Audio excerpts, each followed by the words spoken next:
Garden suites.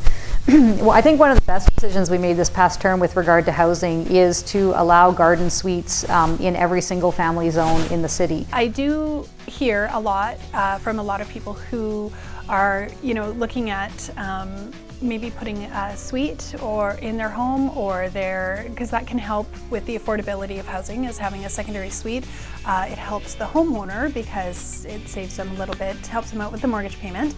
But it also helps ease a bit of the tension it produces more rental properties. So it would be nice to see maybe a little review of permits. In North Cowichan recently, we allowed secondary suites in the R1 zone that had not been allowed before.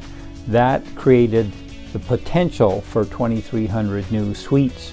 The most affordable market units are the ones that were built in the 60s and 70s, and a lot of these are getting old. So what we're doing is working with landlords to figure out how they can revitalize the buildings.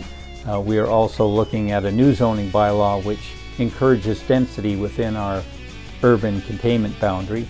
The nonprofit societies in Nanaimo, lots of them have taken on projects to provide affordable housing.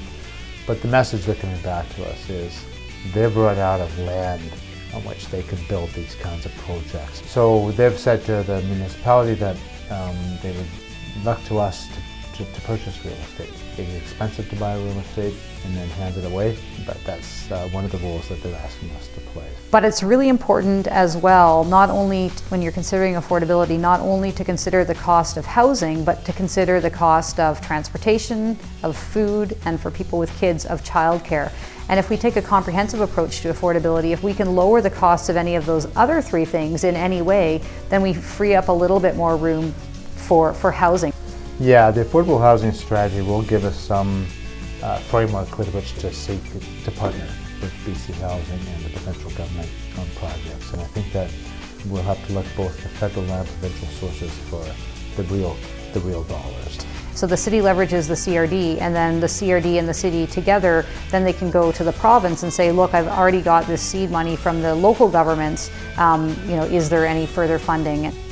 The municipality plays the smallest role in terms of the financial contribution, but that their leadership is vital. In other words, if you're not at the desk of your MLA saying, where's our affordable housing money, it just doesn't come.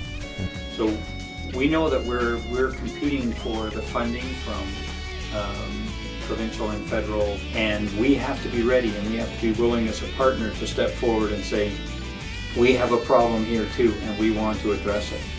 But what's really interesting now is it's unprecedented. There's so much money right now. Working with the Community Land Trust of BC on one project that spans 2 sites to provide over 120 units of mixed range affordable housing.